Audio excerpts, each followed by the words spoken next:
Want to move your crypto from Kucoin to Binance? Let's dive right in. First, on Kucoin, go to your assets, then find your main account.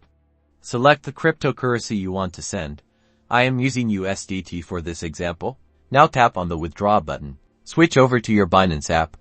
Head to deposit and find the same crypto you chose on Kucoin. Again, I'm using USDT. Very important, choose the correct deposit network. Make sure it matches the withdrawal network you'll select on Kucoin. In my case, it is Turk20. Copy your USDT deposit address. This is where your crypto will be sent. Back on Kucoin, paste the Binance address into the withdrawal address field. Select the matching network Turk20. Enter the amount you want to withdraw. Double-check everything, and confirm the transaction. Complete any security verification steps required by Kucoin. This might include your trading password, SMS code, or Google Authenticator code.